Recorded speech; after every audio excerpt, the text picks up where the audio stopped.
Welcome. We are a mother-daughter podcast about all things surrogacy. Together, we have brought 8 beautiful babies into this world, and we would like to share through education and knowledge about surrogacy with those who want to educate themselves on the topic. This is Stop.Sit.Surrogate. Hey everyone, if you ever thought about becoming a surrogate, I want to share something with you. Stop.Sit.Surrogate is now a matching and referral agency that helps guide you through the very first steps of your journey. We'll walk with you until you're matched and connected with a trusted agency that supports you all the way through. It's such a meaningful process, and knowing you're not alone makes a huge difference. So if you're curious about surrogacy or ready to take that first step, check us out at Stop.Sit.Surrogate.com. Okay. Hi everybody, welcome back to Stop.Sit.Surrogate with Kennedy and Ellen. Hey everybody. We have a beautiful guest. She was on Friday Facts, I think almost a year and some change. So we're gonna let her reintroduce herself. Hi. Hi, my name is Lauren. I am about to be 30, and I am a 2-time surrogate. Okay. Oh my gosh, I didn't know I forgot it was 2 times. That's right. Okay, so fun question that we ask. How did you find out about surrogacy? Honestly, I don't remember. I just know it was in high school, and I just remember someone educating me on what on what a surrogate was, and I thought it was like the coolest thing ever. And after I became an adult and had 2 like really easy pregnancies of my own, I was just like, now's the time to do it. Yes. I yes. love that. Simple. How do you go with an agency or do you do independent? I did go with an agency both times I did it. 2 different agencies both times. Okay. And I basically just did a Google search for the first one. So kind of just looking at all of their info sheets. I really didn't have any expectations or criteria. I didn't even know surrogates got paid until I started looking through the information. Wow. Oh, wow. So you were like, hey, I want to be a surrogate. Like, boom, no questions needed. Nothing incentivized me. Surrogate 100%. Nice. Mm-hmm.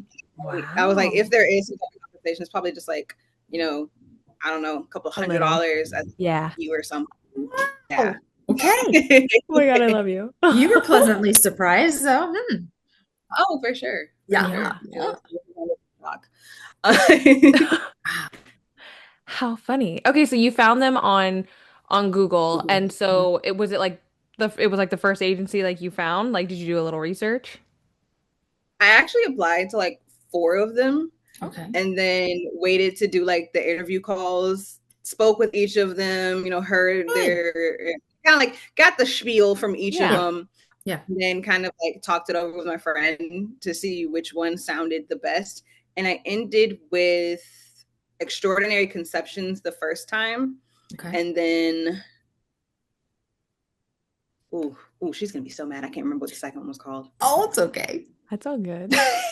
But Extraordinary Conceptions is not based where you are. They're West Coast. Mm-hmm.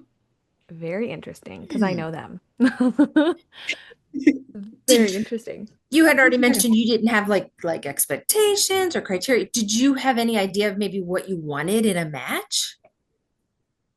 I did just know as far as matching goes, I didn't really care because I know a lot of do you care about same sex or do you care about them being in the same race or anything like that? I didn't really have those expectations, but I did want it to be for a couple. Okay. That was the only thing I wanted, yeah. Okay. Okay, fair. So when it got time to like finding the match, right?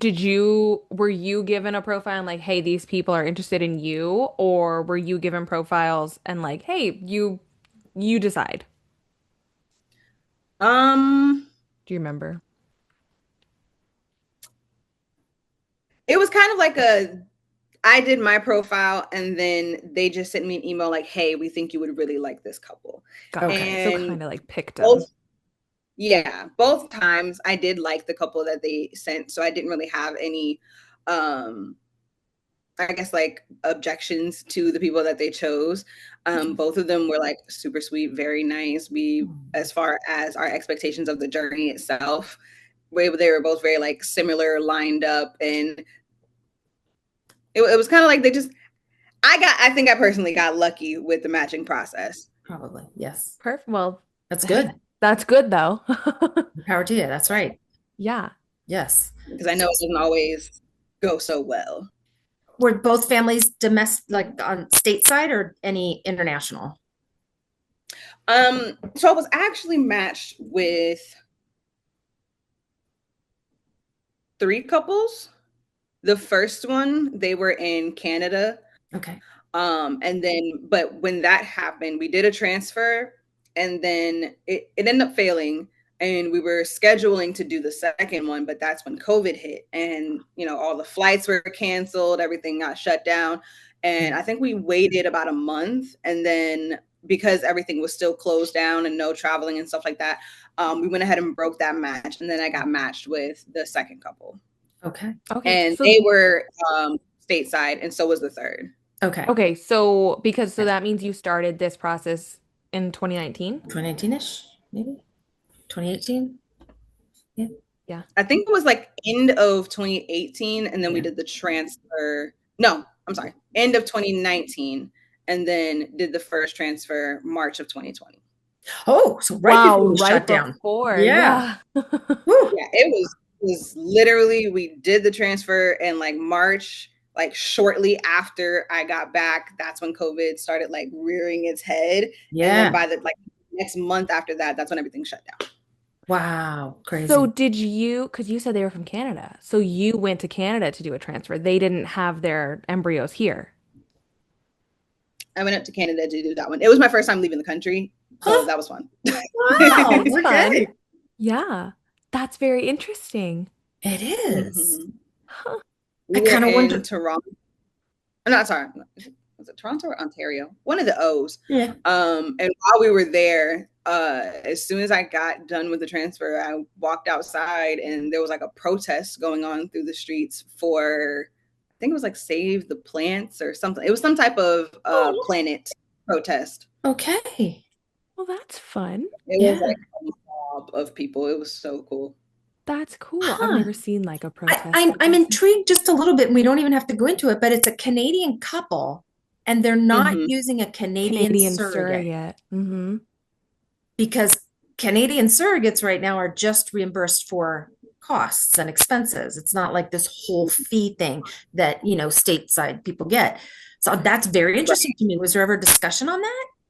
Yes, that actually was a question that I asked. I was Okay. like, considering, the fact that you don't necessarily have to compensate surrogates there, what Yeah. made you go out of state? And it's because they don't compensate surrogates there, so there aren't a lot of them to do any surrogate. Got it. Oh, Okay. Surrogates in okay. Canada are a very short supply. Typically, it's like a friend doing a favor or a family member doing a favor. It's not very common that there's just like, strangers matched together. Okay. Right. Okay, That that makes makes a sense. lot of Yeah. sense. That Because we've talked to does. some Canadian surrogates, it just seemed like, oh yeah, we had a match and da da da. It just seemed like it Yeah. was so like easy going. That makes a But lot I of guess sense. if you're in the niche of Yeah. surrogacy in Canada, then you know the people to Yes. go Yeah, with. you know the places and the people to talk to. Yeah. Yeah, exactly. But if you're not, then it's like, Mm, don't know where to doors go. closed. Yeah. Yeah. Wow. Okay, Okay. so when did you match? When did you get rematched because Right. COVID? Yeah. I want to say it was maybe 3 months Oh, that's after that quick. match was broken. Yeah, everything has always been very like Wow. snapped. And with that couple, I want to say I was matched. I think it was before my birthday or right around my birthday, one of those two, which is in September. Okay. So September 2020. And then with them, I think we did our first, for them, we did two transfers. And they were also fairly quickly because they were rushing the agency through the process of, as far as like legal and the medical clearance and everything like that. So I want to say we were transferring 3, 4 months after Okay. we Was got it before matched. the end of the year? Was it before the end of that year or was it beginning of the following? The first transfer was before the end of that year. Wow, that is Okay. fast. That Okay. is fast. Yeah. And then this, it didn't take. And then they wanted me to do a natural cycle for the second one instead of a Oh, medicated one. Okay. So with that one, I want to say we did the transfer because they were the baby was born in February. I believe we did the transfer for that May or June. Yeah, Yeah, it would be somewhere about, around that. it would be right. Or It would be February of April and May. Yeah, right. Okay, that makes sense. And that took, obviously, just one embryo? Yes. Okay. And did they know boy, girl? Did they do testing prior to? Did they? I believe the first embryo was, I want to say that one was a girl. The second one was a boy. Okay. Okay. And did you get to know that before? Yes. That's fun. I like that one. That's always a fun one.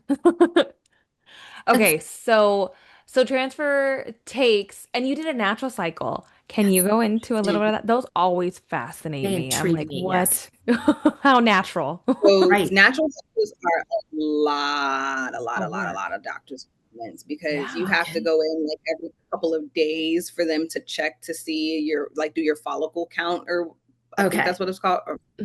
And as you get closer, like once they think, okay, this is good, then like the week after that, you're getting a transfer. Okay. Whoa. So it's like very fast from like, okay, she's ready to, we got to do this now. How natural? And Oh, sorry. I was gonna say, how natural is it then? Are you still on meds? I think the only thing I was taking was the estrogen. Yeah, to pump up the And lining. that was, yeah, and that was the, what are those things called? The suppositories. That's the only part that I hated about is because I will, I could write a novel about how much I hate those things. So gross. I would rather take all shots. Right. Thank you. Like I will do 4 shots a day. Yes. Before I do a single. Because it's one and done, or it's 2 shots and done. It's not the goop all day, all night. You're like, ugh. Yeah. Yuck. Yes. God, it was gross. Grossed out thinking about it. So after transfer, do you go on progesterone? Do you go on progesterone after transfer? Do you remember? I believe yes. Okay. Whereas then they'll get you with the shots. Okay. It's a shorter time frame because it's just from pregnancy to 12 weeks. 12 weeks. Yeah. Okay. So you're not doing it ahead of time. Okay. Got it. Crazy. And that one is a what? I said, but it's a few less needles, but I honestly prefer needles. Okay. I feel it. Well, especially someone who's going to be a nursing student. I follow you. I see you.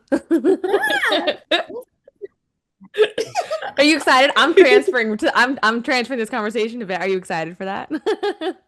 I'm so excited. I'm very nervous, but I'm so excited. Are you at the beginning? I was about to cry. Oh, are you at the beginning of it? Like you haven't like gone into nursing school at all? Like this is like first day type stuff? Correct. Yeah. The only thing I've done is the prereqs, and that was pretty much all of last year. Okay. And then I finished everything, including a couple of my general ed classes for the nursing program at the beginning of this year. So I got to take the summer off to kind of like decompress myself for school to start. Good deal.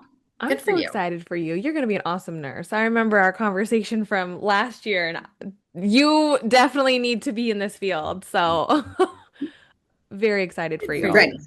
Yeah. All right. Okay. So, so you get pregnant. How are you feeling? Like, is everything going smoothly? Yes. With that one, the second journey, but like first successful transfer, that one was very smooth. I didn't have any complications, no issues, no nothing. And even the birth itself was, I didn't have like any labor pains or nothing. Like I was 40 weeks on the dot. The parents had just flown in like the day before. I was like 40 weeks exactly. And I was like, you know what? Let's just go have the baby. Why make you guys wait? Yeah.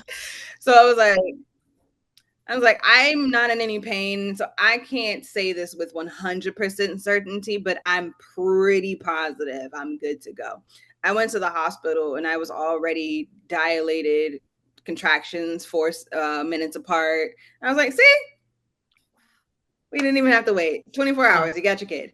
Oh my gosh. That's That is crazy. very boom, boom, boom. That whole journey. Wow. Yes. The only thing that was like difficult about the labor portion was like I got to like 4 centimeters and I was like stuck. And I was stuck there for like hours. Oh. So they eventually induced me. Um and like even then, still no contractual pains. I'm not, felt pretty much nothing. Um, but Nice.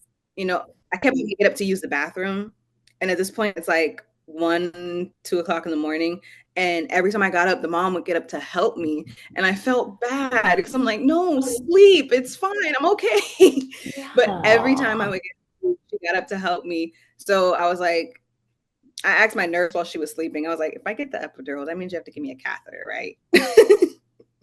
So I got the epidural so they could give me the catheter so I would stop getting up to go to the bathroom so she could sleep. Oh, Oh, you're you're so sweet. sweet. Have you ever had an epidural? Like, did you have one with your children? Yeah, with my kids, I needed it. Okay. It wasn't a question. I That was painful. I don't know what it Okay. was about this one that it was like fine, but like I was that annoying screaming lady with my kids. Okay. Totally fair. I feel like we've all had that one delivery where it's like unbearable and we're just like, Yes. no, like Right. get them out. So Wow. yeah. Wow. Okay. So after delivery, so parents are in the room, yeah, when you deliver? Hmm. Yeah. So after delivery, do you all stay in the same room or do they get their own to do their, golden hour skin to skin? Do they? We did stay in the room for a little while together to do like the skin to skin and Neat. everything like that. I would say, yeah, it was like a couple of hours later, then they were moved to their own room, but Nice. we did all stay together for a little while. That's nice. Aw, Aw, that's sweet. It very was a sweet. beautiful moment. What'd you say? It was such a beautiful moment. I I loved bet. it. Yeah, Yeah. That's yeah, the best really cute. part. Yeah, it was the best part. So out of curiosity, how old were your kids when you started this? That was like 2019, I think was 6 years ago. Yeah. So my youngest was maybe 1 or 2. Oh, Wow. little. Little. And I think my oldest was like 5, 6. Okay. Okay. So they understood. The older one The kind of older one. understood what Yeah. was going on. Yeah, he loved to tell people when they would like congratulate me, with being pregnant. Just random person in the line at the grocery store. And he's just like, "It's not our baby." Love it. Love it. I love And it. I would just be like, "Thank you," just to move on with my day. And now Right. I got to sit here and explain this thing because my kid has now blurted out something very strange. Yes. Right, Yes. right. Yep. Yep. That's super cute. I love Like that anybody though. that would, it's not our baby. It's not my mommy's baby. Yeah. My kids love that. Kennedy was one of them included. They would love it that when we'd walk into a restaurant and sit down, oh, you excited to have a baby brother or sister? Kennedy would rip around and go, there's 3 in there and they're not ours. And I'd be like, oh God, here we go again.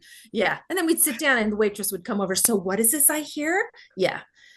It's Kids. the wow Oh, factor. it's Come on, it's fun. just want to get some food. Didn't want to have to deal with all of that. But yeah, so I totally understand what you're You saying. carried triplets? Yeah, I did. Oh, that's crazy. I carried 2 and it almost took me out. Literally, I can't imagine 3. Oh, wow. Oh, so your second year. Okay, well, I guess we'll get into that. Oh, okay. Okay. Oh my Yeah. goodness. My second was twins. Right. We I did think I a double vaguely embryo. remember that. Yes. Right. Okay, so baby's born and you get to leave hospital. It seems like a blissful journey, honestly, Yeah. like as perfect as it could go. Super simple. Okay. No people. I know that's definitely not the second one, so not a preview to all. But so your how long after you deliver are you like, okay, Oh, I want to sign up and do this again? oh, okay. Because it was so simple, I think by like June, I was already with another agency. So the baby was born in February. So a By couple months. June, I was with Oh, another agency. It was matched by the end of August, I think. geez, girl. Oh my God, you went Yeah. so quick. That's 6 months. That's 6 months after. So they let you get matched within 6 months. Wow. Mhm. That's With the impressive. condition Yeah. I wouldn't transfer until at minimum after February of the following year. So Okay. like So a you were year. matched and Okay, just fine. waiting. Okay. Fair. And the Yeah. couple obviously And was okay with that. yeah, and because they assumed that, you know, the medical screening, the legal and everything like that, they assumed that was a couple of months anyway. So Yeah. they were like, you know, to have to wait until February shouldn't even be a problem. Okay. Great. And then I ended up needing to get the polyp removed. So Mhm. that also like gave us some more wiggle room with, you know, waiting for everything to be finished to put a Okay. transfer. Great. Perfect. Simple. Okay. Wow. So Wow. Okay, yeah. how So does when it, do you transfer? yeah. Oh, So when's yeah. the transfer? And then yeah. So it was pretty much right around the same time. I did a transfer in May for the twins, and we did June. They were both right around the same time. I can't remember which one was which. One of them was in May, one of them was in June. Okay. Let's say the Close twins enough. were May, because I Okay. think their due date was the end of February. Okay. And we all had, looks like this little joke that when they're born on a leap year. Oh, they were born Like on a leap year? two of them, and then they also, that was when their due date was. Ah, funny. How funny. Hilarious. Oh, Did that's they not when First, they like, were that's when, born. Yeah. No. Okay. no. Okay. So wait, so Yeah, with that pregnancy, do they put two embryos in or does it split? so that one was a double embryo transfer. The Oh, parents wanted to heighten the chances of the transfer working the first time. okay. And they initially asked, was I okay with it? At first I said I don't think so, just because I've heard, you know, really bad things about doing double embryo transfers. You know, they split too many times, and yeah. So I was like, no, I know, I'll pass. And then like I think like maybe like 2 days later, I was like, you know what? Actually, no. These people seem very nice, and if this makes them feel comfortable and confident, you know, I'll do that. And it was so funny. After the transfer was over, I was like, you know, I'm just saying, whenever something weird can happen, it does with me. So I'm just like, just be prepared to have twins. They're both gonna take. I don't know this for a fact yet, but I'm pretty sure they're both gonna take. Wow. Yeah. Look at you being all intuitive. Wow. Oh, wow. So how soon after that do you know they both take? At the ultrasound? Yeah, heartbeat confirmation. They found two heartbeats. Boy, Were your girl, boy, boy, girl, girl.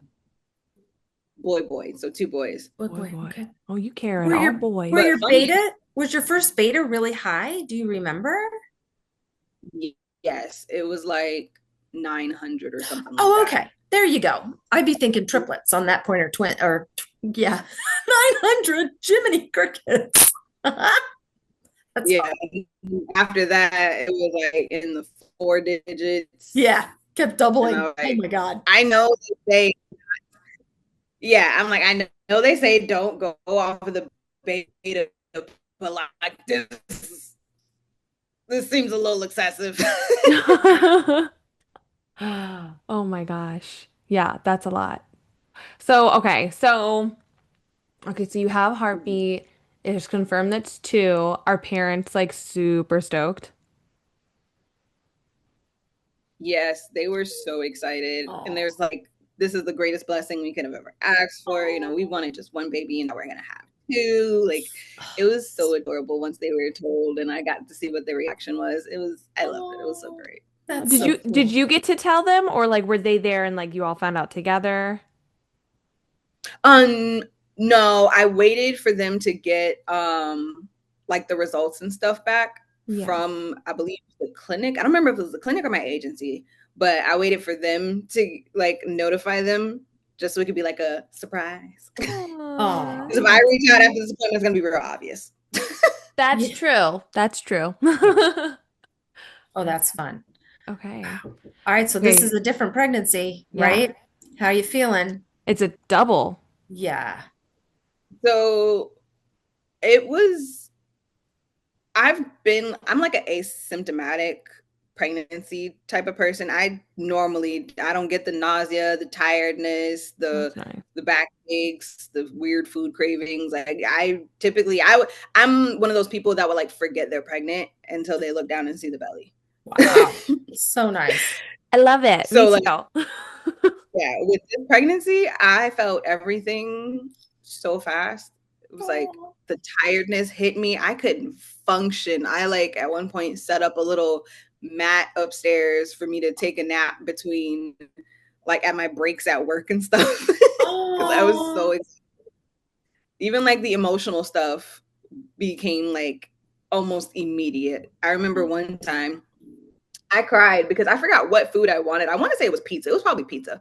I wanted some pizza, but like the pizza that I wanted was downstairs, but I was too tired to go downstairs. And then I asked one of my kids to heat it up for me, and they heated it up, but then they went outside before they brought it to me. So I'm sitting in my office just crying my eyes out. And my husband comes in. He's Oh. like, "Hey, what's wrong?" I'm like, "I want my pizza." Oh, poor Oh, thing. so many hormones. Poor No. I thing. think I might have been like 10 or 12 weeks at that point. So I wasn't even Wow. like deep into the trenches yet. I was Wow. just boo-hoo crying. Just And the beginning. does your uterus and your tummy like start to get bigger and bigger and bigger? Like you're like maybe 12 weeks, but you look like you're 6 months. Did that hit you or no? Yes. So like my pregnancy,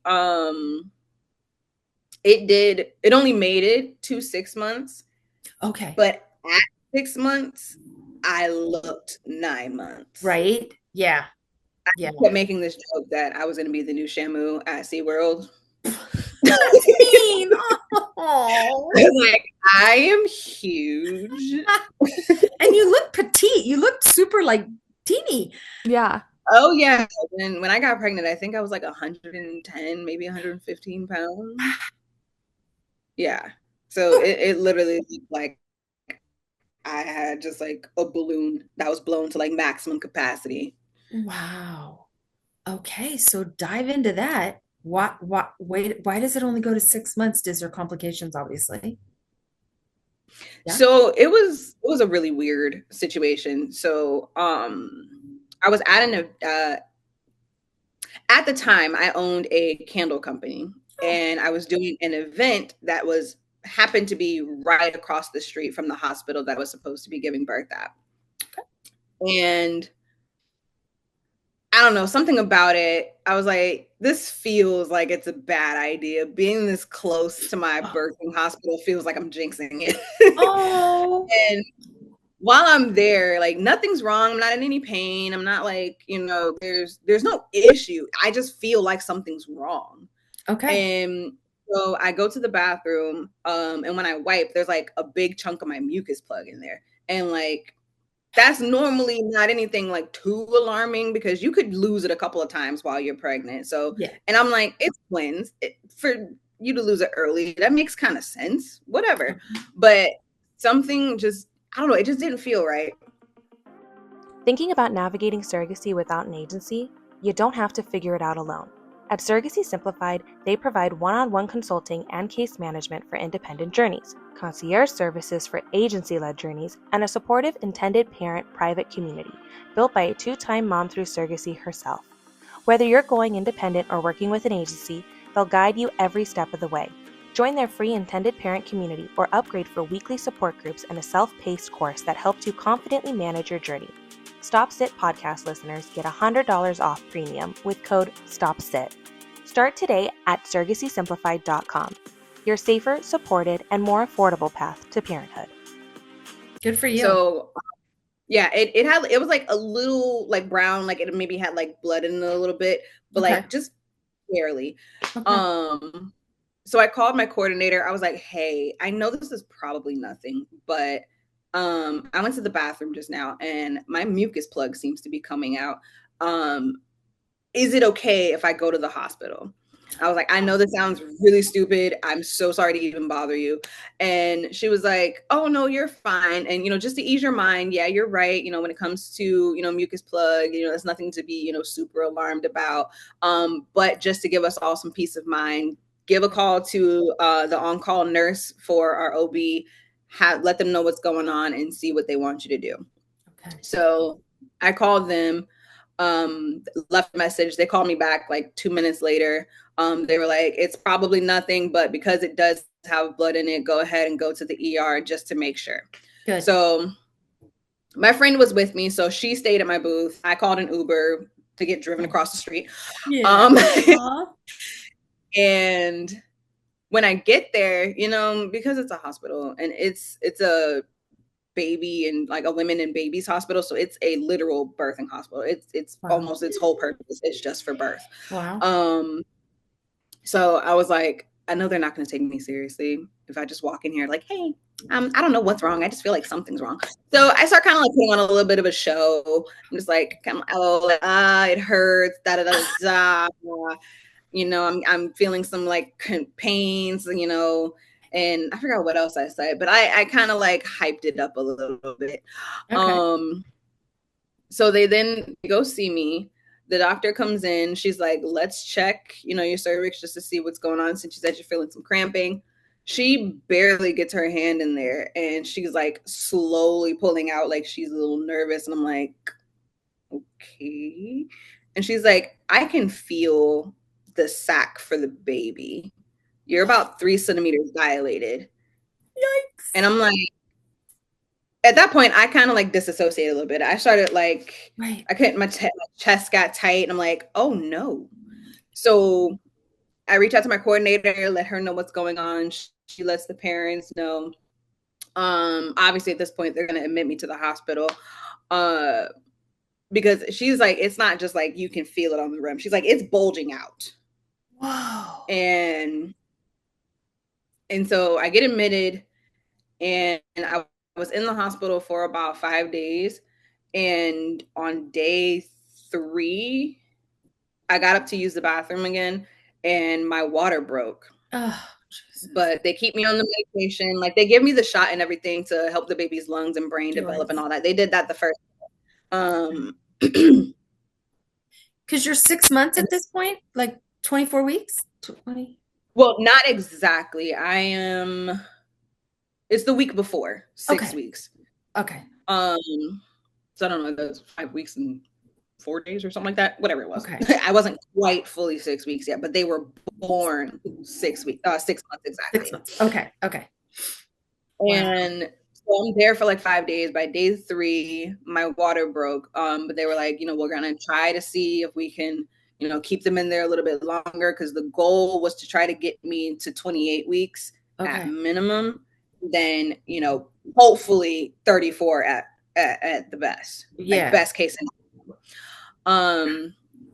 But typically with, your water breaking, because now that is potential for like infections and things like that.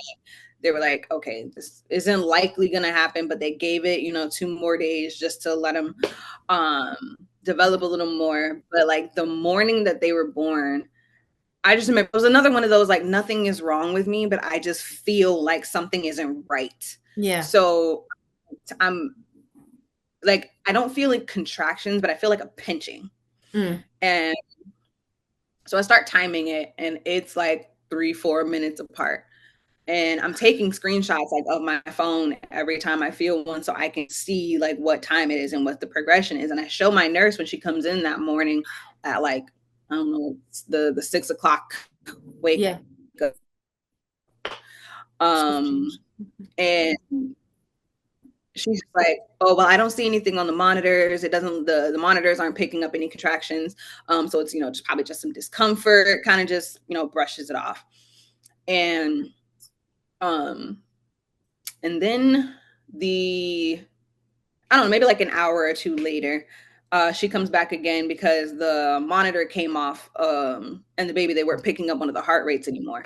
Okay. And I'm like, she's trying to find it. And I'm like, I'm pretty sure I'm having contractions. So she's looking at the monitor, still not picking up anything. And I'm like, all right, y'all are not taking me seriously. So I'm Right. like, I do it again. I crank up the theatrics. Like, I start crying. Aw. Now I'm like, oh, it hurts. Like, I feel some pain. Like, da da da da da.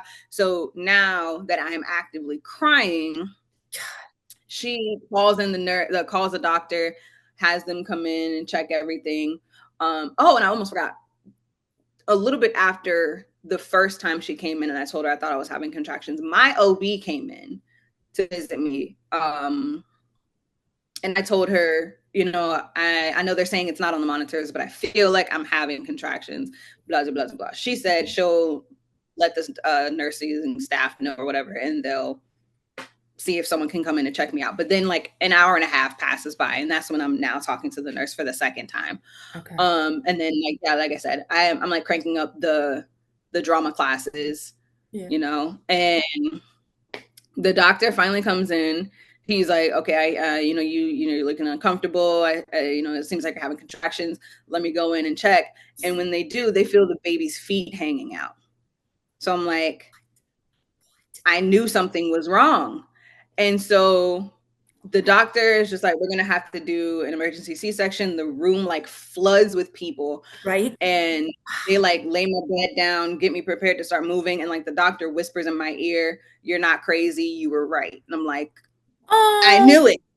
Look at that. I'm like, I'm like, thank you for like giving me that reassurance. Cause I really felt like you're going crazy because I'm telling you guys something is wrong. Right. I can't tell you why.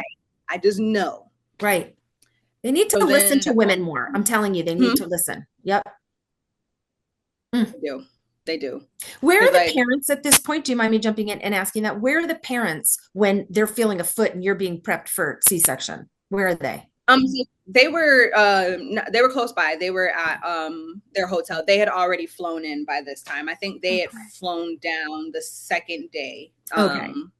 I was in the hospital. Yeah. Okay. And they came to a couple times. The mom's mom was with her as well. Okay. Okay, great. Can I just say good for you for advocating for yourself? Because clearly no one else in that hospital was doing that for you. And again, I go back to the Friday facts that sticks with me the most was talking with you and Rachel and I always pronounce her name wrong.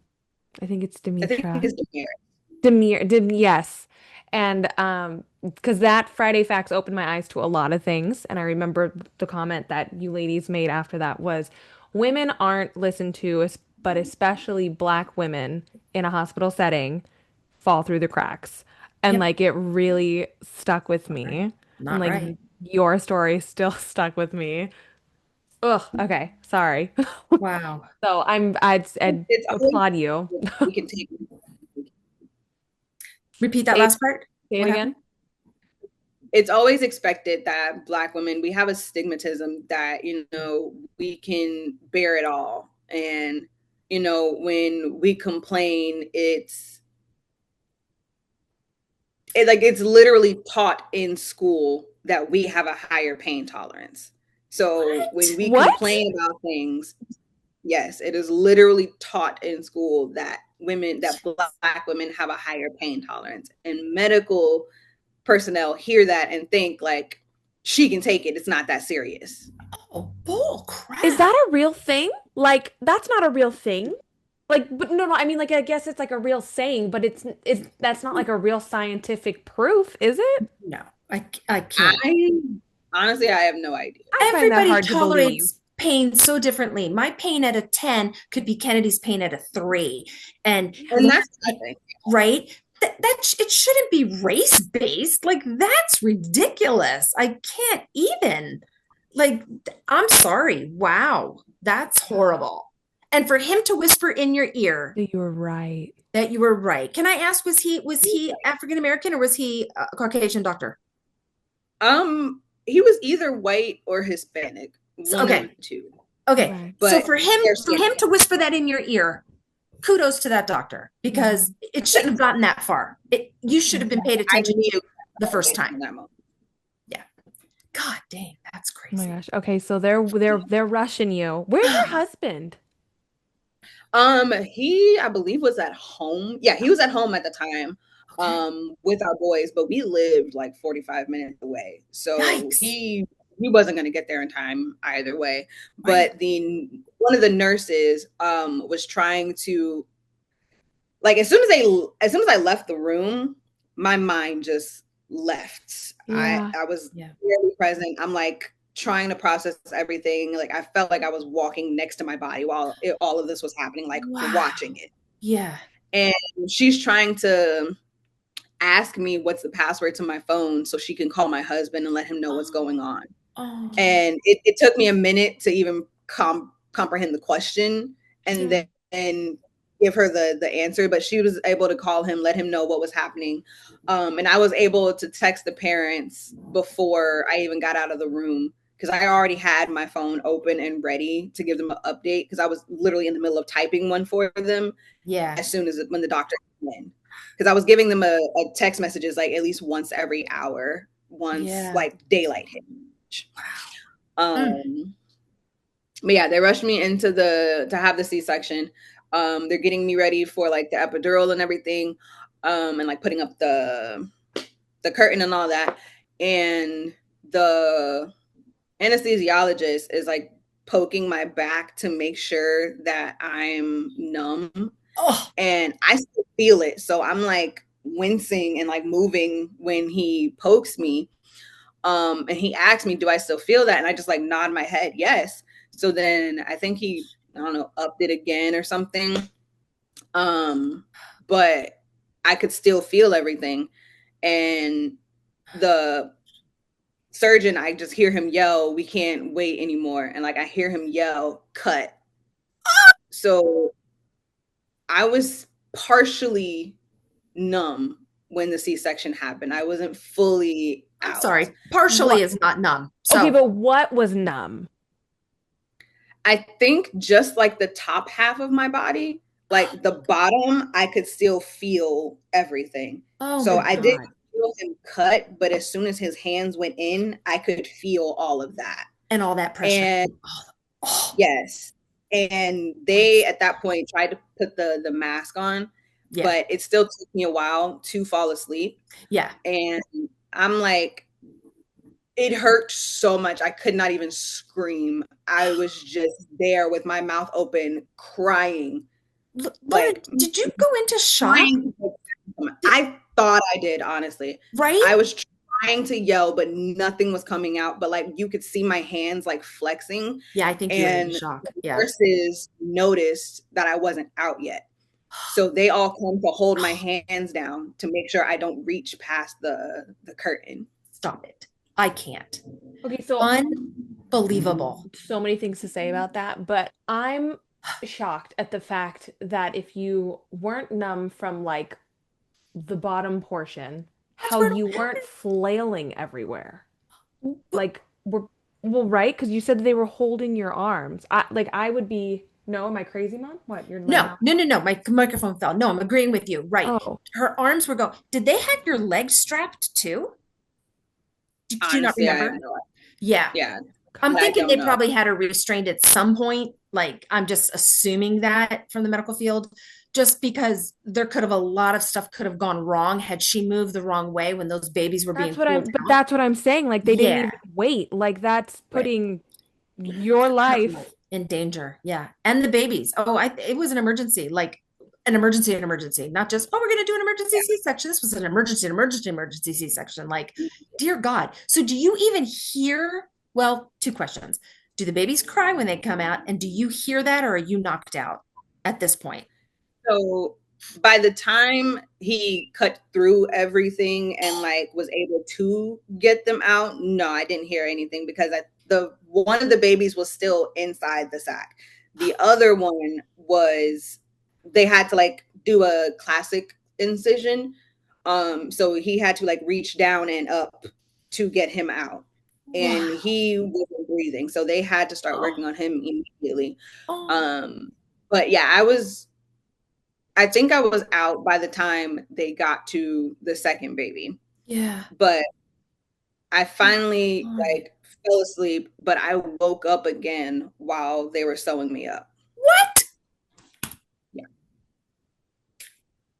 Hello, Mad practice at it. Mr. Anesthesiologist, can you please make sure You have one job.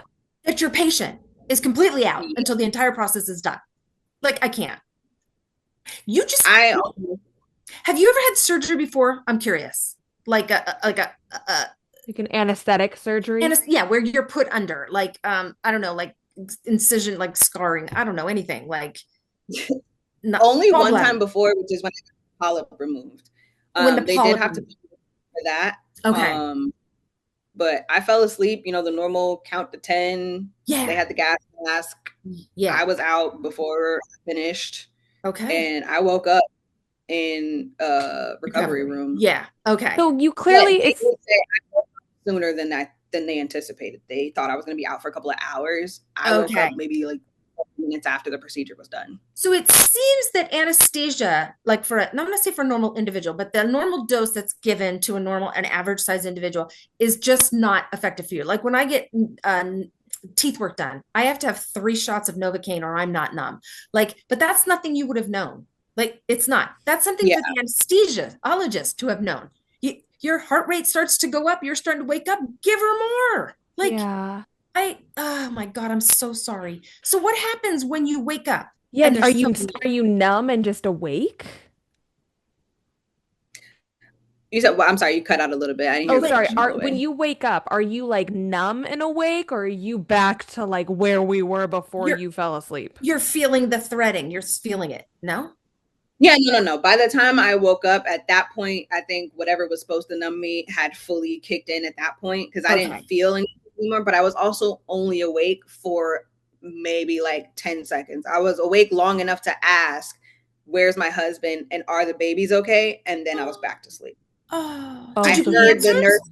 Okay. Yeah, I heard the nurse answer we called your husband and they're working on the babies right now. And then I was out. Okay. Oh my God. Oh, Lauren. Oh my God. There's 2 separate chaotic situations going on right now. Lauren and then these 2 babies. No, so do both of the babies need to be worked on? Let's start with the babies. Did both of the babies need to be worked on, or was it just the one? Just the one who had the sac break the couple of days before. Okay. And now Jesus. Oh my God. Okay. So you go to recovery, I get after you're done with you go to physical recovery. That's a lot of mental that happened too. Yeah. Next time I woke up, my husband was next to me and we were in the little recovery bay. Okay. Before they take me upstairs to my room. Okay. How do you get the information? Well, hold on. Do both babies make it? Yes, they're both fine. Okay, so how do you get that information that both babies are okay? So initially, because when how do I explain this? Initially, the babies are still under me because by Florida law, I have to sign my parental rights over to the parents. Oh, so the babies are under my medical chart, so I can check on through that. Excellent. Okay. Interesting. Yeah, so I was able to still see them and everything. And I think once the paperwork was processed, then they were removed from my chart. And then I had to ask the parents, how's everything going? Because I couldn't also no longer get updates from the nurses or anymore because at that point they're no longer mine. Got it. Okay. So how you're in recovery from this C-section, like your husband's by you. We're like maybe an hour or 2 hours after procedure's done. When do you find out they're okay? Does somebody come and tell you that? No, I don't think so. I don't remember. I think I just checked my phone. Okay. Shortly after I woke up and saw there was both babies were there and then they both had updates. So I was like, okay, they're both good. Wow. How are you when you wake up? I was happy. I was still very drugged up. Nice. I was smiling. But the first thing that I remember saying was, I'm alive. Yes. Because when I finally did fall asleep in the operating room, I literally thought I had died. I thought I had gone into shock from the pain and I thought I was dying.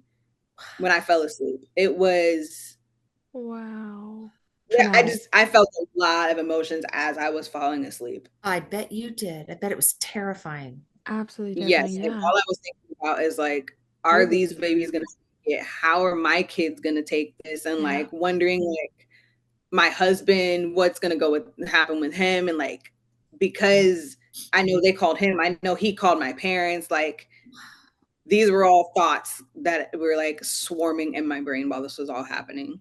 And as you're trying to be put under, all of Yeah, this is, oh my God. So how I much, ugh. yeah, sorry. How much No, go time, ahead. and it's a weird question, but I'll explain it. How much time did you Mhm. lose? And what I mean by that is from the time you felt yourself going to sleep and having all of those thoughts till the time you now are awake and husband sitting next to you, is it 6 hours? Is it 12? I lost 12 and I'll never get it back. And it haunts me to this day when I had a C-section. Do you know how many hours you lost? I don't even think it was that long. I Okay. want to say because they were born, I think at like 10 a.m., Okay. 9 10 a.m. I want to say I was awake around like noon, maybe 1. Oh, wow. Okay, good. Yeah, so I don't think I made it quite to like 6 hours, but Okay. I Okay. know I wasn't out for long. Babies obviously went to NICU, right? They're Yeah. like 6 month, 24 weekers, 25 weekers. They went to NICU. So when do you get to go up and see them? Because they're still under you, as you mentioned, right under your chart. Do you have access to the NICU? No, by the end of that day, they were taken off of my chart. Um, Okay. That's yeah, fast. so Okay. yeah, I wasn't able to because like they came in and they knew I was a surrogate, so they were already ready to go to like Yeah. do all sorts of things. Right. And like I said, the parents were already there, so it wasn't even one of those situations where it's like, Yeah. yeah. So I wasn't able to physically see them. Um, Honestly, I didn't see them in person until January or February. It was like a day or two before they were scheduled to be flown to a hospital. Have you ever thought about growing your family but aren't sure what your options are? Or maybe you're someone who wants to help others experience the joy of parenthood. That's where Paying It Forward Surrogacy comes in. Paying It Forward Surrogacy is a full service surrogacy agency that guides intended parents and surrogates through every step of the journey with compassion, transparency, and personalized care. From matching to legal support to emotional wellness, they make what can feel overwhelming feel deeply human and supported. Whether you're considering surrogacy to grow your family or you're ready to become a surrogate yourself, Paying It Forward Surrogacy is there to walk beside you every step of the way. What month were they born in? All right, November. November. And you don't get to see them until beginning of January, right before they're ready to fly to a hospital in the state they live. Yeah, I think it was yeah, I think it was like end of January, early February. Okay, so do you get pictures? Do the parents show you some pictures of So after they were born, it was a little weird. them? Like any communication was me reaching out to them, Yeah. to see how they were doing, to see how the babies were doing. I do think they sent me a picture about 30 days after they were born, and I know I got one for New Year's. And then I think, and honestly, it wasn't until the day before I came in to visit that they even acknowledged anything. It wasn't until then that I was told, thank you for what you've done. We really appreciate everything. And the message even started with, I know it may seem like there's some animosity here, but it's actually the opposite. And I'm like, the fact that you started the message with that kind of implies that you know how this has been going. Right. But like I was very conflicted as, the person that was essentially just here to do a job. Yeah. And Yeah. like I was conflicted and knowing that, every day for them, every minute for them is holding their breath because of the state that their children were born in. But at the same time, it's just like, I exist. I also went through something traumatic for them to even be here, to have that fighting chance. Yes. And even just the conditions in which I went under, there was nothing wrong with me. I just knew something was wrong. And instead of brushing it off like I could have, I put your kid first. 100%, Lauren. 100%. Did you say that to them? No, because I know. Yeah, I know. I get it. I get it. I get it. I am curious though, Lauren. So when this whole thing happened, like the day after, did they talk to you? Did they approach you? Did they didn't say anything? I did not see them again until the day before, until the day I went to go visit. But hold on. With a C-section, you're in the hospital for a good 3 days, sometimes 5, depending on how that recovery is going. So how long were you in the hospital after that C-section? 3.5 days. And their babies were in that hospital as well? Literally a floor apart, maybe 2, who knows? It's an elevator ride. And they couldn't come say thank you? And just like check on you? No. Lauren, I want to cry for you. That I'm very sorry. The only time we spoke was when I reached out to them to get updates and see how they were doing and checking on them. Or it was like they would only reach out to me if there was like some type of logistical thing that they needed me for. Right. I have no words. I'm so sorry. I have words. Well, not the words you can say on a podcast, but okay. I have those words. Okay, I just want to say, one, I'm sorry because you're a human being and you deserve respect. And while I can sympathize with how like the emotions and like nobody's ever given a book on how to deal with this and their babies are in the NICU and fighting for their lives, 100% absolutely. But you also kind of fought for yours. Like, let's get real here. You did. And in order to bring their children earthside. So the most simple thing that could have been done was we appreciate what you did. We're like, thank you. Like it could just be 2 sentences. And then it's just like, okay, they acknowledged my existence. They acknowledged the respect for me. They're gonna go deal with their kids. And I know you as a person would be like, yeah, like I'm not looking to talk to you every single day. Your kids are in the NICU. Like what? Like I'm a human. I understand that I'm a mom. Like, but it's the simple fact of treating one another with respect. And you 100% by this story, right? Because I wasn't involved, but by this story, you're 100% right. You could have, and a lot of people, not dissing anybody, they possibly would have just brushed it off and been like, like I'm gonna go home for the day. Like when that happened, and you were like, I have a feeling I'm gonna go. A nurse brushed her off already while she was in the hospital. Yeah. And before you even went over, like, because when you lost the mucus plug, I want to say your coordinator brushed her off. She didn't, but she's like, yeah, that happens. But, let's just get checked out. You knew, you stuck on it. You did some theatrics to get noticed, which is so sad you haven't had to do that. Somebody should just take your word for it. Yeah. You're the reason that they made it as far as they did. Yeah. You and only you. You are. Had you not had those instinctual feelings, we could have been talking about a different situation here, and I'm not even going to put it out in the universe, but we could have been. For sure. And I'm goosebumpy already. I can't. Like, Lauren, what you did was heroic, superhero, phenomenal, outrage. I'm gonna cry because you are I swear to God, you are the reason those babies made it so long. And you have to know that. If you don't, you have to know it was you.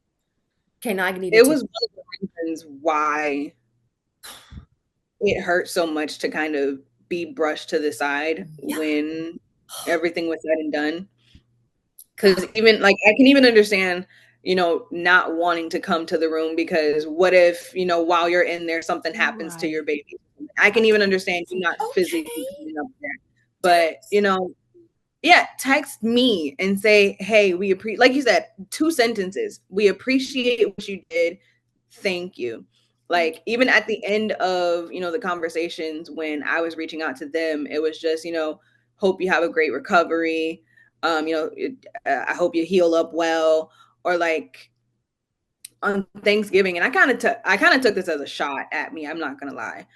Um, on Thanksgiving, I sent them a text message, saying that I was grateful, that everything worked out as well as it could have with the kid's birth. And I'm grateful that, they're still fighting, and you guys are still able, to keep it together as much as you can. And they were like, they sent me back a message saying, thank you, we appreciate that, and we're so grateful for the amazing staff here at the hospital for doing everything that they can to help our kids and help us, like. And that was the end of the message. We're not thankful for we're grateful for the amazing surrogate we had that helped get our children earthside and gave them the fighting chance, because it just seemed like something was going to go down with that when at the first tinges of you saying this just doesn't feel right, like, but without you it wouldn't be this scenario. It would have been a way negative scenario. Nobody would be talking about two babies. Can I just put out like a PSA? The simple fact, no, seriously, because it's infuriating because I was definitely not in your situation, but I was definitely blamed for an early delivery. Even though 100% not my fault. Just like this is not like 100% not your fault. And so just like PSA to everyone in the universe, we women are amazing. We are awesome. We are magical miracle workers. But guess what? If I could control every pregnancy as a woman, there wouldn't be infertility on women's side. Let's just put that there. So don't put the blame on a woman who is carrying a baby. And if something happens in that pregnancy, whether it's tragic or a bump in the road, 100% not her fault. Not her fault. Maybe the 1% time she, but probably not. Like, let's get real here. So even if, not even if, because it really does sound like, especially since that was the sentence that they said to you, like, oh, there's no animosity. Well, if there's none, then why did you start it that way? Because clearly you felt some way towards you, Lauren, as like, oh, well, it's her fault. That's how I'm kind of reading that. And I 1,000,000% disagree. I can't, and that's horrible. I can't imagine how you feel because I was there. And it's they made you feel that way. Yeah, I'm so sorry because that is to go through a physically and mentally traumatic experience to then have to deal with that. Like, excuse me. So is the agency involved in any of this? Like, did you tell them how they were treating you? Like were they aware? I understand they have babies in the NICU. I understand that. But you're a human. So does your coordinator get involved? Does your agency get involved? What? Nothing? They just kind of, okay, you guys birthed, you're done. So I did, she did know, the extent of what was going on and what happened. And, I told her how, I was feeling. But at the time, I was very, like, I took a pacifist approach to, what was going on. So I didn't, tell her, I feel any type of way, or, they're not reaching out to me. No, they're not acting like I matter. It wasn't until maybe a few weeks later, I would say, that I started to express, like, this is really starting to hurt my feelings. And like, on top of that, because they were born early, I also did not get the full compensation for carrying the pregnancy. I actually got paid less this time around than I did to carry a single baby. And it just, she had she had the baby at 6 months. So she didn't make it to her full end of the contract. That's in every contract. And it sucks that it's there. But yeah.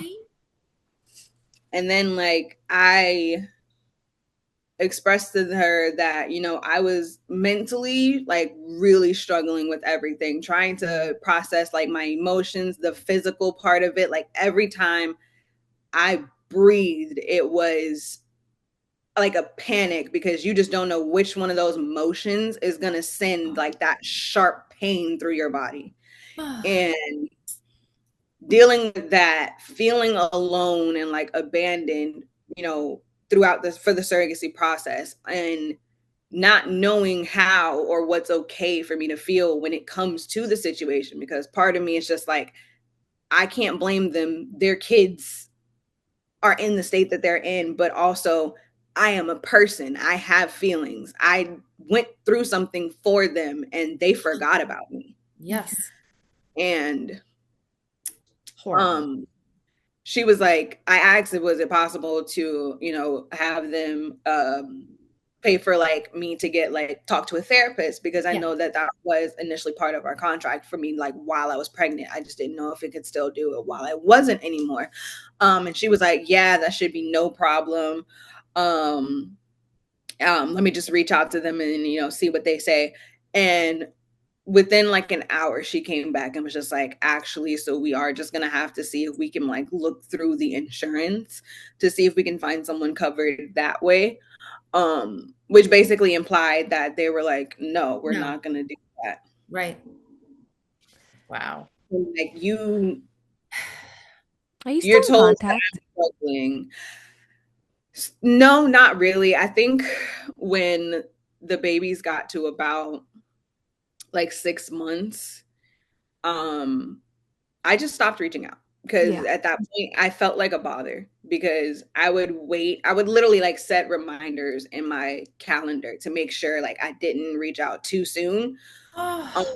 Because like I wanted updates like every week, but again, I did not want to bother them. So I made sure not to contact them more than 3 weeks at a time. Wow. Was there anything in the contract about how post-birth would go, like contact wise? Or was there anything in it that you'd get pictures every birthday or holidays? No. Okay, because I know some. Because when we first started the journey, that was the kind of like verbalized, like this is what we're wanting from this. So putting it in the contract didn't really seem necessary, I guess. At least not on my end. Right. But after like they returned 6 months, I was just like, I asked one more time just to make sure like everything was still fine, and I just didn't reach out again. Lauren, I want to hug you right now. You are. And so girl, strong. make me Lauren, cry. you're so strong. Did you You're get some help, strong, Lauren? but you're also inspirational. I'm sorry, I just want to say this. You're very inspirational because even 100%. though maybe this exact situation hasn't happened to many others, I can relate to you in a certain way. You And I can know a too. lot of other girls can too. And I know that when you have talked about your story, especially on the Friday Facts, a lot of girls um, felt a type of way and very much empathized and sympathized with you. And it makes me really sad that no one was there for you. Nobody. Like no one was there for Lauren. And Lauren is a good person and And we're Lauren in deserves that. and we're in 2024 or 2023 that they were born? They were born in 23. Okay, 2023, to not have support for the surrogate who's going through something very, very traumatic, as well as the parents. I get that. That's just a given. But it's the surrogate. You need help. Did you get some help? Did you get to talk to somebody? Yeah, and also just to make sure that they do get, credit where it's due. I think like 2 months after I stopped reaching out, I think they realized that I stopped reaching out. And they sent me like a really long message, giving me an update on how the boys were doing, and saying like, they've just been very busy, our relationship isn't done yet, then they'll come back at some point to Florida because they want to do like a Disney trip when the boys are ready. And, I responded just any normal way, just like, oh, that's so great. I'm happy to hear everybody is doing well. Definitely let us know when you guys are in town. We would love to, see them and, introduce my family to them and all that. Wow. And I never heard from them after that though. But they did at least reach out that one time, I guess, once they noticed that you weren't gonna keep reaching. Yeah. And then I did post something on Instagram about like kind of sharing my story just to like put some awareness out. Yes. And I sent them a message to let them know like, hey, I'm about to post about this. That was nice of you. Yeah, they were heads like, up. Hella nice of you. like, at that time, I was not 100% certain that they knew what the birthing experience was like for me, because I didn't know if my coordinator had shared that with them, and I certainly didn't at that point. And like I was talking about it on my TikTok, but I don't know if they were watching any of that, considering what was Yeah. going on with their kids. Right. And then they posted something for the baby's 100 days. And they also reciprocated, like, give me a heads up, like, hey, but it wasn't like we're about to post about the babies just to give you a heads up kind of thing. It was they were celebrating the 100 days and they weren't going to mention that they used a surrogate. So they wanted to give me a heads up that I was not going to be included in that celebration, and they just didn't want it to like throw me off, and like they wanted to let me know like it's not anything against you. We're just not ready to let the world know we needed a surrogate yet, or let our friends and family know we needed a surrogate yet. So was that always the plan? Not to my knowledge. I I was gonna didn't. say, because usually they're told, usually surrogates are told beforehand, like, hey, like, we're gonna pretend or, whatever Adopting. it is, Yeah. hide it, something like that. I've heard of stories like that where everybody's very transparent and upfront, but not like that. That's very Yeah. interesting. But you did ask me another question. We did. Did we? Sorry. I don't remember what it was. I said, are you still in contact with them? Contact. So Yeah. not now, clearly. You were Yeah. sharing, you shared your story, and you let them know, and we were Right. like, that's hella Did nice they of you to. comment on any of that on your feed? Okay. Did you comment on their 100 days? I did like the post just to be Okay. like, I saw this, but no, Yeah. I didn't say anything because Yeah. I am trying to, just like normal, like before, just trying to be respectful of, what's going on in their lives. What they choose to share has nothing to do with me. Yeah. Yeah. I It's a hard just, one. yeah, it's a really hard one. It just still don't feel that you are being looked at by them in the correct light, like for what you did, for what you sacrificed, your family sacrificed, for what you did to allow them to now be parents. Mhm. It's huge, Lauren, and it's just huge. Any surrogate who gives of themselves and their families to help up another couple Yeah, or a single person. But what you went through, that's a lot. layer after layer after layer after layer, and it just and to get no recognition for that, Oh, that's what you asked. Was I getting help? okay, there you go. Yes. We got back to it. So this year I actually did start therapy. And when I told my therapist what happened, she was even in shock. She Yeah. could not speak, had no words, just she was like, I don't even, for you to still be able to function in the way that you have been since all that occurred. Mhm. She was like, I'm proud of you, honestly. Yeah. 100%.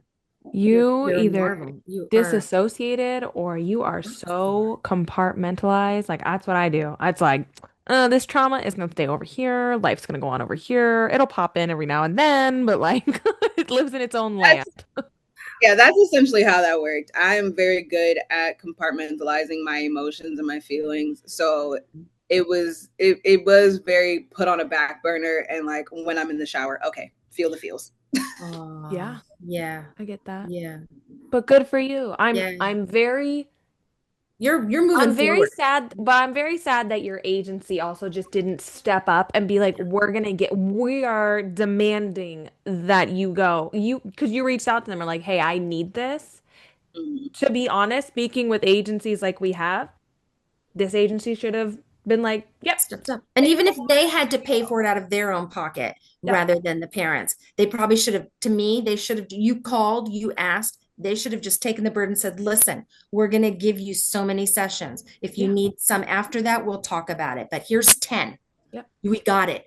Go. yeah. Go twice a week if you have to. Like to me, if I were an owner of an, that would have been no problem. Do It it. wouldn't have been a question Yeah, because, because you're too valuable as an individual, yeah, not as a surrogate coming back to my agency. No, no, no, no, no.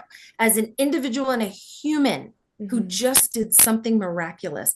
And now you have all this trauma you have to deal with, which is I'm still trying to process it. It didn't even happen to me. yeah. I can't, Lauren, I just you're like this just little like light. Like, I don't know. I am so happy you're going to nursing school because I know. Look at you. You're girl, like, you are gonna be phenomenal. oh my Like, gosh. You're gonna in listen to class, everyone. everybody move out of the way. Here she comes. She's Yeah. gonna be on top. Yep. It was literally the reason why I decided to finally go to nursing school, because like it's something that I've always thought about doing, but like I didn't think that, as far as like the studies go, I didn't think I was good enough to keep up with it. You're good. But You're better after feeling like I almost died, and the experience that I had, I was like, I can't keep not allowing myself to at minimum give it a try. Yeah. Yeah. Yep.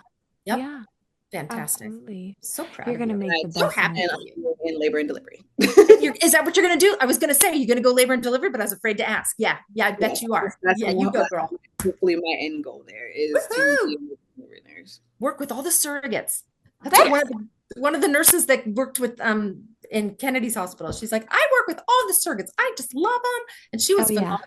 Phenomenal. Yeah, I mean, like, that's going to be my whole personality when I get there. It's like, You hey, go. I was a surrogate. If we ever get any of those, me. That's right. I love Right. it. I love it. Thank you for being so. I can't think of Open, honest, open and brave to transparent. come and share all this. Because seriously, I didn't even know the extent of all of that when Kennedy said you were coming on, and I was like, and when you started talking about it, my heart just went, what? Yeah, yeah. All the best to you. Seriously, like all the good things need to come your way. 100%. They all, well, they seem like they are. They so are. hopefully they just keep stacking up. Yeah.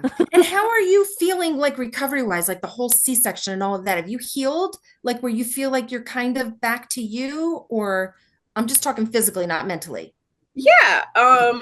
Honestly, I did recover. I don't even know a timeline to be able to say I was very quickly, but I think after like a month, I was able to, walk up and down the stairs without like worrying about feeling any pain or anything. Yeah, that's pretty good. So that was great. I expected myself to be, down for longer than that, but I've always been a fast healer, I guess. Even with my own pregnancies, I was up walking around with my kids the same night that they were born. Wow. All of my nurses were like, lady, sit down. Take a load off. We got you. Just relax. But I'm like, I'm okay. Love it. That's cute. Wow. Gosh. So I think this is it, right? Is that the end to your surrogacy journeys? Yeah. And at one point I was even considering like if it was, enough time passed, would I do it again? But honestly, with the way I was treated, I cannot get myself to potentially go through that again. Sure. And have myself dismissed that way again. Yeah. I'm honestly just too scared. Yeah. I don't blame you. I don't blame you either. Yeah. Like you guys point out, I could have lost my life. Yeah. And it took you months to give me a thank you. I can't do that again. And what a thank you, really, if it was kind of half-assed. Thank you, sorry, but kind of, right? Starting with the words, oh, I know it looks like there's been animosity. Oh, come on. You don't start a conversation that way. Even if you're thinking it or you're feeling it, that's not what you say. But it wasn't even until they were going to see me in person. So I don't even feel like they did it of their own, just fruition. Right. Going to see her. So we need to, try to make this as little, awkward as possible. And even being able to see them, if I wasn't checking in, I got there like a couple of days before they were going to be flown out of the state. So if I wasn't reaching out the way I was, I probably wouldn't have been able to see them at all. Right. Wow. That's wild. Yeah. It's like, right. Oh God. Oh my gosh. Well, I'm sure you have a lot, but do you have any advice for a surrogate?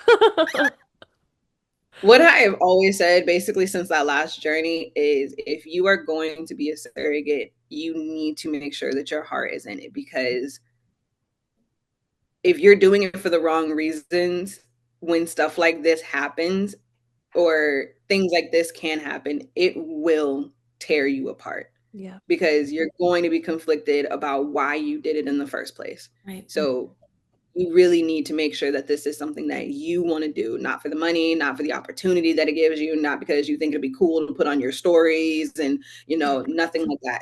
It's has to be something you genuinely want to do. And not even just for the things that can go wrong, but also just because sometimes these processes can take a very long time. Like it could take months to get matched. It could take months for, you know, your medical clearance to get through. It can take months for contracts. Like it could be a year or two before you even get to a transfer. So you really need to make sure it's what you want. Absolutely. Yes, that is Absolutely great advice because It it's is great advice. very true. It is. While it's not, while the long waits are normally not the case, they still can be. Yes. So you really keep it in mind. Yeah, for Really sure. keep it in mind. No, that's great advice. Yeah. Do you have anything else, Mom? No, I just can't thank her enough. Seriously, I can't thank you. I'm over here trying to stop crying. I really, really am, because I just want to reach through and just hug you. I just I'll get over it. I'll get over the people in a minute, but it just right now, seeing you and talking to you, you're so lovely. You're so giving. You're so wonderful. This doesn't define you. It doesn't. You are Lauren. You're awesome. You're phenomenal. You're Lauren. You're You're beautiful. gonna be a nurse in Yeah. the labor and delivery department. Yes, you are. You're gonna see all the happy babies, and you're gonna You listen to are. all the pregnant women and be like, You "You are. don't feel comfortable, girl? I got you. I'm Right. gonna take care of you. It's all good. Like Yeah. we don't have to put on the theatrics with me, okay?" Right. You're not feeling this is right. I got you. Yeah. Tell me your back itches. I got it. Just tell me where to go. I love Whatever it is. Love it. Perfect. Well, I wish you all the best in that endeavor. You're gonna slay it. You really are. You're gonna crush it. You are. When does it start? When do you go? September. Okay. That's Excellent. soon. Yay. A couple of days before my birthday, I'll be starting. Woo-hoo! Right before you turn 30. Yes. Perfect way to bring in the new decade. That's awesome. Well, thank you so much for being with us. We really appreciate it. We really, really do. And I just want to say, so off topic, I'm so jealous that you met Shelly's dad. Yeah, I can't even tell you how addicted I am to Love Island. Me and my husband watch it 24/7. After this, I'm gonna go watch them. You don't even understand, Mom. It's fine. But like, so jealous. You posted that, and I was like, babe, look, she met Shelly's dad. Like, literally the random. night it was so random. My friend just randomly, like, we were like, we're gonna go out. We weren't even supposed to be there. We were supposed to go to the ale house by her. She was like, pick wherever you want to go, and City Walk was one of them. So we went to City Walk, and then we were just also just walking around there trying to figure out where we were gonna go grab some drinks. And then she was like, well, let's go to Bob Marley's. We walk in, I walk up to the bar, some girls talking to me, just random, don't know her, came up to me and started talking to me about Love Island. And then he was like right there the whole time. And he was like, so who did you guys say you were voting for? And I was like, Ace and Shelly, duh. And he was like, I'm Shelly's dad. And oh my gosh. I'm like, oh my God, I see it. Oh my gosh, how funny. Like later. And I'm like, oh yeah, you're definitely her parents, because her mom's twins. Oh my God, how cute. Oh, that's so funny. Her mom is like tiny. I was like looking down at her. She's well, Shelly's pretty tiny because Ace is tiny. Exactly. Like he 5'10", sir. No. He's not 5'10". He's shorter than 5'10". He's like 5'6". If that, I was giving him 5'5" and a half. I was giving him a little bit more, but yeah, that's so funny. Yeah. Oh my gosh. Sorry. That's like totally different tangent, but I was okay. Like, that's cute. That's so way fun. to end it. Yeah. Love that it. Was so I was like, okay, nice. Okay. I love that. That's so funny. Okay. All right. Well, I'll let you go now, but I just had to say I'm super jealous of you. Thank you again, Lauren. Yes. Thank you so much, Lauren. Yeah. Have a great evening. Yes. Thank you. You too. Take care. You. Thank you. Bye. Yeah. That one I just, yeah. She's so resilient. I know. And now look at that. Like now she's going to go be an L&D nurse. Right. because of And this experience. right. This kind of pushed her and like, you know what? No, I can do this. Yeah, Yeah, absolutely. I I can can, do this. no one was there for me, but I can be there for everyone else. And if that's what came out of that journey, Hmm. power to her. More Yeah. power to her. A lot of women are going to be blessed with her being their nurse. I I would love for her to be my nurse. Are you like, kidding me? She's yeah, going to be so it's, attentive. She's going to be yep, caring. She's going to be decades. genuine. She's going to be going, giving, giving, giving, giving, giving. Hmm. And she's going to be getting from these women who are in, yeah, it's beautiful. It's lovely. I can't even, I love it. I know. She's And phenomenal. honestly, like it's so it's I don't know. Like there's not many words to like Uh-uh. go with it because all that goes in my head is like I can't say it on the no podcast. one, but like no one could have been there. Like no one could have had her side. Like her husband wasn't there because he was at home with the kid. So like no one could have been there. And then like this whole time, my situation was nothing like Lauren's, nothing. But I mean, at times I was like, oh my gosh, I don't want to advocate right now. I don't want to deal with this. I don't want to do Right. it. And so for that, I am very lucky that I had you there because it was like, Yeah. at least I have somebody in my corner. Somebody's going to Right. listen to me. Like Right. somebody's here to like hear me out. And Hmm. that whole situation is so effed up. Yeah. And I'm glad she's has begun therapy and is Yeah. being able to process all of it because now she does have somebody who's going to help her work through all of that so that Yeah. and she appears to have worked through some of it already, obviously, because For sure, this she's girl is very positive. thriving, but Yeah. it's still a long recovery. It's It still, trauma's a lot. and it stays in your back of your head, and who knows Yeah. what triggers it. Like she said, I get in the shower, all the feels. Like, yeah, Yeah. okay, yeah, Because I you can get you. finally let your walls down. Like, Yeah, right, yeah. right. Oh my God. So Thank you so much, Lauren. yes, Lauren was That was a lot. very, And yeah. we're really grateful that you felt comfortable to share this. To share it with us. Absolutely. We don't take stories like this lightly. It's we understand it. You're opening yourself up and you're vulnerable and we really appreciate you trusting us. So thank you so much. Yes, thank you. And if anybody has any questions or stories they would like to share, please feel free to reach out to us on Instagram at stop.sit.surrogate or at our email stop.sit.surrogate@gmail.com. And just another little PSA. These are thankfully the rare Yeah. stories, Yeah. right? We're But they normally do. go check all the stories for the past 4 years, people. They're Yeah. normally happy. So when the haters out there would be like, oh, but look at this and look at that. No, Right. obviously things aren't always going to go perfectly. This is sad and but I'm happy that she's healthy. She's alive. Those Yes. babies are healthy. They're alive. Like Yes. so, yeah. And these stories have to be shared as well because they are going to happen. Not in, And you these know, stories are the things that help change things like right. in surrogacy. Like, oh, you know what? I Change your should add this platform. in my contract. Oh, I should Yes. add, like, everybody should be like, you know what? If I need therapy afterwards because something traumatic happened, that needs to be in my contract, please. Up to 6 months after. Why the heck not? Put it in there. If you're not Not going to use just it, you're not going verbally. to use it. But guess what? It's going to be there. Right. Not just verbally. Yeah. Yeah. So, Okay. It's been another edition of Stop Sit Surrogate with Kennedy and Ellen. Thanks for listening. Bye. bye. Today's episode of Stop Sit Surrogate is brought to you by Nappy Ending Surrogacy Agency, Paying It Forward Surrogacy, and Surrogacy Simplified. Thank you for supporting the surrogacy community with us. If you enjoyed this podcast, be sure to give us a like and subscribe. Also, check out the link to our YouTube channel in the description. And be sure to also check out our children's book, My Mom Has Superpowers, sold on Amazon and Etsy.